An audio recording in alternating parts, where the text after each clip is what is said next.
अलाउद्दीन खिलजी 1296 से 1316 दिल्ली सल्तनत के खिलजी वंश का दूसरा और सबसे शक्तिशाली सुल्तान था। वह अपने चाचा जलालुद्दीन फिरोज खिलजी की हत्या कर 1296 में दिल्ली की गद्दी पर बैठा। उसका शासनकाल विस्तारवादी युद्धों, आर्थिक सुधारों और कठोर शासन नीतियों के लिए जाना जाता है। अलाउद्दीन खिलजी का असली नाम अली गुरशास था। वह जलालुद्दीन खिलजी का भतीजा और दामाद था। उसने 1296 में अपने चाचा की हत्या कर स्वयं को सुल्तान घोषित किया और दिल्ली पर कब्जा कर लिया। उत्तर भारत गुजरात में 1299 में अलाउद्दीन ने अपने सेनापति उल्लू खान और नुसरत खान के नेतृत्व में गुजरात पर आक्रमण किया और वहां के राजा कर्ण को पराजित किया। रणथंभौर 1301 में यहाँ के शासक हम्मीर देव चौहान को हराकर किले पर कब्जा किया। चित्तौड़ में 1303 में मेवाड़ पर हमला कर चित्तौड़गढ़ किले को जीत लिया। इस युद्ध से जुड़ी रानी पद्मावती की कहानी प्रसिद्ध है, जिसमें कहा जाता है कि चित्तौड़ की राजपूत रानियों ने जौहर कर लिया था। मालवा, उज्जैन और मंदसौर 1305।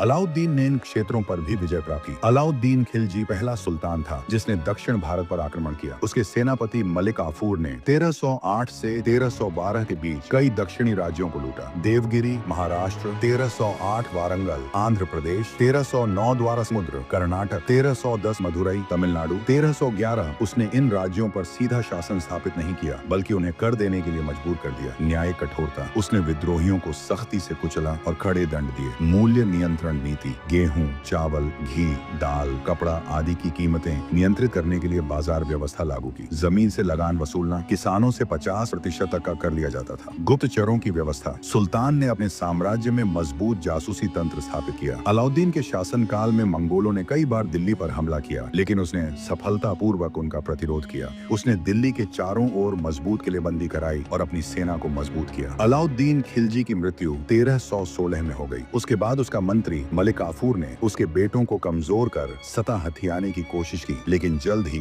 खिलजी वंश का अंत हो गया और तुगलक वंश का उदय हुआ। निष्कर्ष, अलाउद्दीन खिलजी भारत के सबसे शक्तिशाली शासकों में से एक था। उसने साम्राज्य विस्तार, आर्थिक सुधार और मजबूत सैन्य व्यवस्था की बदौलत दिल्ली सल्तनत को नई ऊंचाइयों तक पहुंचाया। हालांकि उसका शासन काफी कठोर और क्रूर भी था। दोस्तों, आगे और ऐसे ही रियल फैक्ट्स जानने के लिए चैनल को सब्सक्राइब जरूर करें।